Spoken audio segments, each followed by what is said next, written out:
dahil sa yung mga bata ay mas dapat niyang i-priority kumpara sa nararamdaman niya, na dapat yun ang i-priority niya. Dahil tayong mga magulang mas dapat isipin natin yung magiging future ng mga bata. So tayo, kahit masaktan tayo, isa sa tabi natin yun para sa kinabukasan ng mga bata. Dahil magandang araw po sa inyo ngayon. Sa ngayong araw po maraming magandang araw po. At ano yung magandang araw? ano? Magandang araw. Ngayon May mas gaganda pa ba kay madam? Yesterday. Yung naman, ibang tire. Maganda pa ba dyan? Nakalabas ang braso pang Pag mo na ang pinakikita, Kaso palagi may kababag. Oo, hige. Ayun nga, kumusta ka na ngayon, Raul? Raul, kumusta ka na? Bakit ano ba natin yan? May mga tatanong ako sa iyo na kailangan mo sagutin para sa ating mga viewers. Parang pass muna tayo sa ganyan. Bakit? Wala pa ako sa mood. Ito lang sa mood. Kumain ka ng tinapay at kape para Ano gagawin natin ngayon? May mga katanungan ako sa iyo. Question and answer. Talagang pinagandaan mo ba yan? Ano ba yan? May mga question ako sa iyo. Basta kaya kong sagutin, sasagutin ko. Pero mahababaan para mas maraming makinig. Medyo mo lang, lakasan lang ating boses para kasi hindi marinig dito yun. Sige. Ano ba nga ang question and answer? Question and answer? Sino nagtanong na yan? Sino nakaisip ng tanong na yan? Sino nakaisip ng tanong na yan? Ako, bakit tanong ka lang sa akin? Ano? Bobo. Sa'yo Sa'yo nang galing yan. Question ng mga subscriber, question ng ganyan. Ikaw nag-isip. Ito yung mga katanungan ng mga subscribers. Sama-sama. Ano ba yung mga question na yan? Seryoso ba yan o masaya? Seryoso o pili mo rin pasayahin? Nasa iyo kung paano mo isasagutin ang mga katanungan kung nakakakilabot. Nakaka-shock. Bakit may Halloween naman. At pang Pwede Halloween. naman, pwede kang matakot, pwede kang matuwa, pwede kang magalak, Pwede kang mainis. pwede kang mainis, o pwede kang lumukso. Ano sa bakit? Hindi mo lang Yan. ang tubig. Kasi baka di mo makaya yung mga katanungan. Ay. Grabe ka palang sige Ganun mga. talaga. Pinag-aaralan ko yan. Question is question. Answer is answer. You need to answer my question. Okay, Tama na? Sige. Unang katanungan. Dan dan dan dan. Anong masasabi mo sa pag-uwi ng Matingga family? Ano tanong? Anong masasabi mo sa pag-uwi ng pamilya Matingga?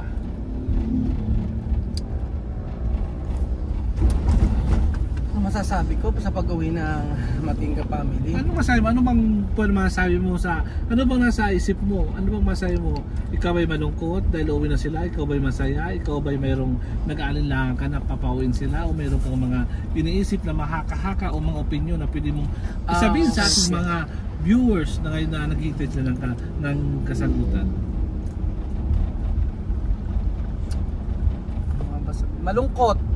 Malungkot na meron pa akong doubt. Malungkot kasi syempre hindi na natin sila muli makikita at hindi natin alam kung kailan ulit natin sila makikita. Parang sayang yung 6 na taon mahigit na pagsasama namin magkaibigan ni TM at ng pamilyang ito. So sayang dahil yung effort natin na dinala dito ay yun na baliwala. Sobrang lungkot ngayon at mahirap pa ka-move on. Kahit sabihin ng mga viewers na mag-move on ay hindi po ganoon kadali dahil yung investment, yung feelings mo na ininvest sa pamilyang ito ay sobrang lalim. Hindi siya tinuring mo na kadugo at tinuring mo na pamilya talaga. So yun, lungkot ang nararamdaman ko, may doubt kasi parang hindi pa sa isip ko na uuwi na sila. Nag-sink in. Hindi pa. Parang ang totoo, parang umaasa pa rin naman ako. Pero sabi ko nga sa live ko nung nakaraan ay uuwi na sila at uuwi na sila. So siguro kapag sa akin kasi wala namang problema, di ba? Pero kung isisiksik ko yung sarili ko, ayoko na. Kasi ilang beses ko na rin isiniksik yung sarili ko. Tsaka ilang beses ko nang inayos yung sitwasyon. Yun lang naman yung pakiramdam ko. Pero syempre, andyan na, may ticket na, kumpleto na. Ang kulang na lang namin yung clearance. Tapos okay na, uuwi na. Siguro after no, tsaka siguro ako magiging okay pa kapag talagang na-realize ko na talagang wala na sila. Grabe mga tanong mo, wala bang tanong niya? Ano favorite food mo, mga ganon? Meron ako short tanong. Ano may insert na tanong? Malaki ba ang papel ng mga viewers sa pag-decide na kailangan na sila pauwi? Malaki ba ang pag-decide? Malaki ba ang papel ng mga viewers, ng mga subscriber mo sa pag-decide na kailangan na sila pauwi? O pinapakinggan mo bang mga viewers? O ano ba naging papel ng viewers mo sa pag-decide na siguro kailangan i-let ko na si Chamamig? Ay si TM? About sa view... Meron din ba yung papel ng mga viewers sa'yo? Sa pag-decide mo, naging kasama na parang yung nag-apektuhan ka ba sa mga viewers kung ano mga gusto nilang sa pag-decide mo, nakasama rin ba sila? Viewers oo, family oo, mas yung family eh. Kasi viewers, nakikita na babasa naman natin kung ano yung sinasabi nila. Pero yung family, yung asawa, yung nanay, mga kapatid, yung malaking impact. Yung mga malapit sa puso mo. Yung malapit sa puso mo kasi sila mas nakakalam. Nakakasama nila, araw-araw nakakasama nila. Oo, yung daily nakakasama nila. Yung pamilya yung kaya kasi yung pamilya yung malaking impact sa pag-decide. Sa pag-decide, hindi lang yung viewers actually almost lahat naman ay marami nagsasabi na tama naman. Same sa family ko at same sa Lanet Karen Lynn. Yun. Ano pa? Tingin mo ba meron kang mga pagkukulang sa mga nangyayari dito? Sa nangyayari dito sa inyo? Yes. Sa family niyo? Oo. Meron akong pagkukulang. Ano sa palagay mo yung mga pagkukulang na nangyayari sa inyo? Pagkukulang ko, tingin ko meron kasi syempre pagkukulang mo, meron sa palagay mo ikaw lang ba kung siya may pagkukulang din? Parehas. Parehas naman na may pagkukulang, pero sa akin tingin ko ang maraming pagkukulang ako. Marami akong pagkukulang at hindi ko naisip na ganito pala yon yung pag dapat pala sa simula pa lang ay yung late ko na kasi nalaman lahat ng mga hinaing, lahat ng mga gusto, kumbaga napuno ng napuno, naipon ng naipon, tsaka sa huli sumabog, gano'n. Yung bawat yung emotion ko at tsaka niya. So, ang tanong mo, may pagkukulang? Oo, may pagkukulang ako, pero kung about sa pagkukulang, siguro ayoko munang pag-usapan yun. Basta ako may pagkukulang ako, and then siya din may pagkukulang din naman. Pero yung regarding sa pagkukulang, napakalawak kasi yan eh. Napakalawak ng tanong na yan. Pero siguro wag na muna natin pag-usapan yun. Dahil siguro meron ka bang siguro sa ka ba? Oo. May kaba ako, may takot ako na pag-usapan yung about sa pagkukulang kaya. Ano kaya? Siguro pagka sila ay nakauwi na lang, mas okay. Kasi hindi okay pag-usapan sa ngayon yung gano'n. Sa palagay mo siya, may pagkukulang din ba siya? Oo, diba nasagot ko na yun? Oo, meron siya pagkukulang. Meron siya pagkukulang. Anong sa question tayo bago mag-close ating programa ito? Ano ang nararamdaman mo? Anong nararamdaman mo sa loobin mo kay TM sa ngayon? Ano na?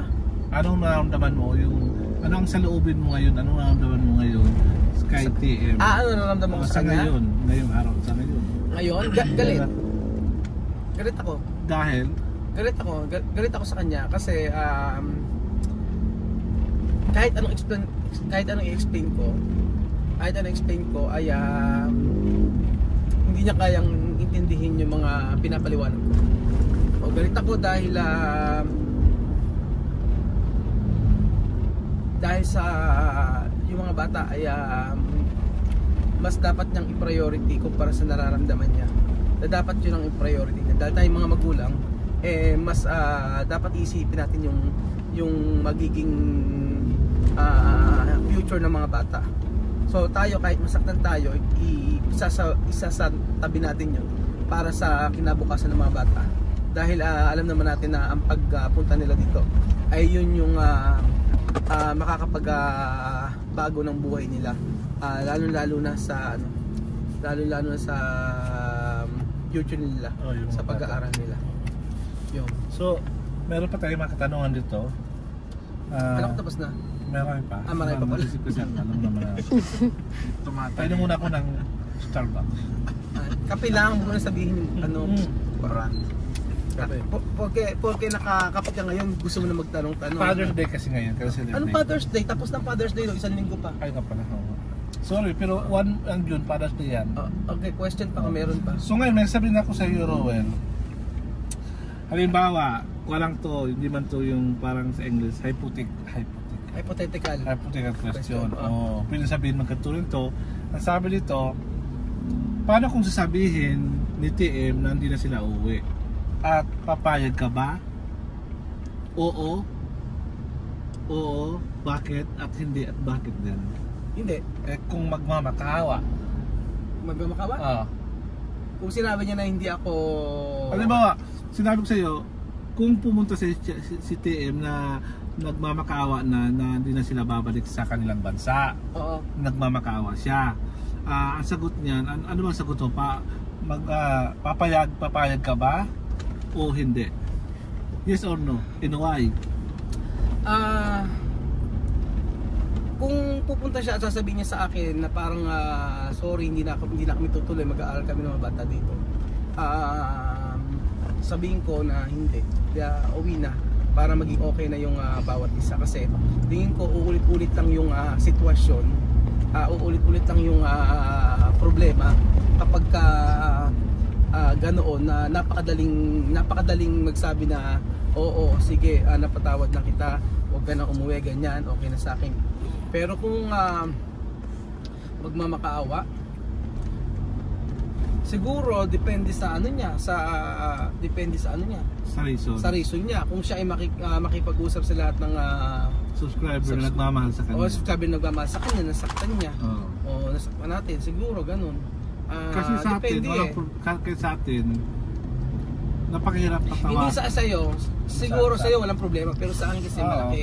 Kasi yung emotional ko yung emotional damage ba, tsaka yung sa mental ko, sobrang apektado ako. Kaya ang tanong, nagpa-check up na ba kay doktora para ma-check yung mental? Hindi pa nga pero parang gusto ko nga magpa-check kasi parang hindi nga okay, kasi minsan di ba naiisip pa yung bakit nangyari. Meron ka na mental depression, sabi na nila. Siguro. Pero pagkasama ko naman nga kayo, okay naman nga. Kaya nga ginagawa ko, nililibang ko yung sarili ko. Kaya kahit sa ganyan, kahit malayo tayong pinupuntahan natin, na lilibang naman ako. So, pero ang tanong ko, di ba nasagot mo ng tanong tama? Na, ang tanong ko, napatawad mo na ba si TM sa magagawa niya sa iyo at sa buong pamilya mo? Ngayon hindi.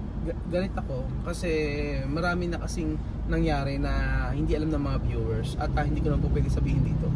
So in the future, kapag siguro sila kapag nakauwi na sila, pwede ko naman ding malaman para maintindihan niyo po ang lahat kung bakit nangyayari ito. Sa ngayon nararamdaman ko takot at saka nararamdaman ko yung hindi na kampante. Ganon, hindi na ako kampante. Lalo sa mga sinabi sa akin. Yun. So, nagpapakatotoo lang naman ako, sinasabi ko lang. Oo, sa family ko, yun. So, meron takot na, gano'n. Kaya siguro mas makakabuti para sa atin na if ever na yung sabi nga siya mismo lumapit, talagang sabi niya magmakaawa siya, hindi na ganito ang sitwasyon, ganyan.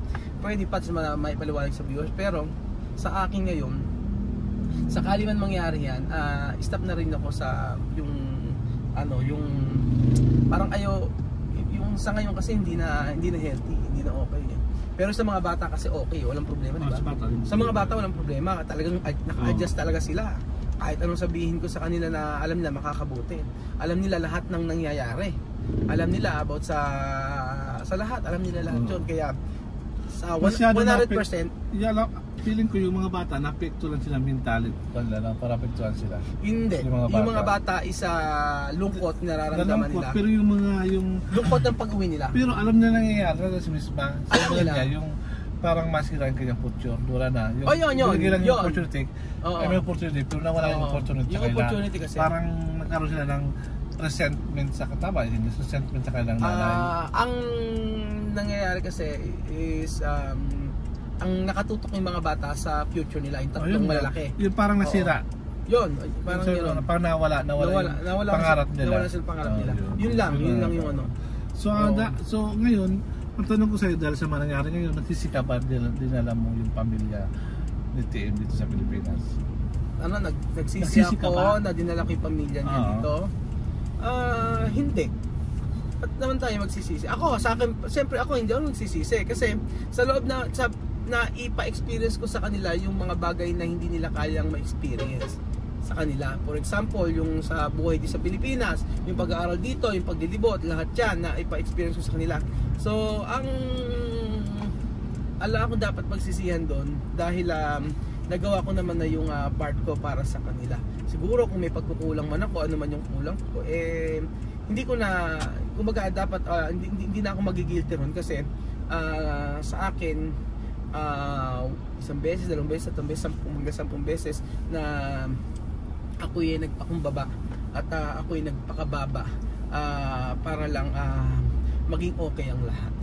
Yung one time na ako'y nag-iiyak habang kausap siya, yun yung last na sasabihin ko na eto na yung beses na ako ay magpapakumbaba at sasabihin ko na pwedeng ayusin ang lahat. Yun. Kaya hindi naman ako nagsisisi na dinala ko sila dito. Siguro nanghihinayang ako sa mga nangyari. Ganun. So ito na last na katanungan ko bago ako mag-inom ng mountain fresh water. Ang last na katanungan ko, ano ang iyong huling mensahe sa pamilya ni TM bago sila umalis sa Pilipinas? What is your message, your last message for her family? Huling message ko para sa mga bata, mahal na mahal ko kayo. Mahal na mahal ko yung mga bata. Mahal na mahal ko kayo at sa lahat ng ginawa kong decision sa buhay, alam ko maraming nabigyan ng pag-asa, especially yung mga taong dati mga nahihirapan, naging instrumento tayo at yung pamilyang ito ang naging way para ang lahat ay bumangon sa mga taong mga nahihirapan. Message ko sa kanila na sana sa pag-uwi nila lahat ay maging okay. Lahat ay maging okay sa pamilya nila at ipagpe-pray ko na nawa yung mga bagay na kung ngayon kasi nasa sila okay na sila, nasa kumbaga parang nasa taas na sila, kumbaga na yung na-stop na yung kung ano man yung hirap nila before. So pagpe-pray ko lang na pagbalik nila doon makapagpatuloy ng pag-aaral, hindi man dito, doon makatapos ng pag-aaral. At lagi nang tatandaan na si Tatay Raul ay minahal sila at patuloy na mamahalin kahit ano ang mangyari. Sa nanay, message ko. Huling message ko sa nanay. I pray na yung decision na pinili mo ay yun yung makapagpapasaya sa'yo. Mensahe ko, sana ay patuloy mong alagaan yung mga anak mo at sana yung pangako na makapagtatapos sila ng pag-aaral na hindi ko naman nagawa dahil sa mga pangyayari maisa katuparan. Yun lang yung message ko para sa nanay. Pero syempre darating yung pagkakataon na lahat ng nararamdaman ko ay magiging okay at mawawala na yung nararamdaman kong galit sa puso dahil sa mga nangyari. Yun lang. So diyan pagkatapos ang ating question and answer para kay Kuya Raul. Salamat at magandang gabi, bayan.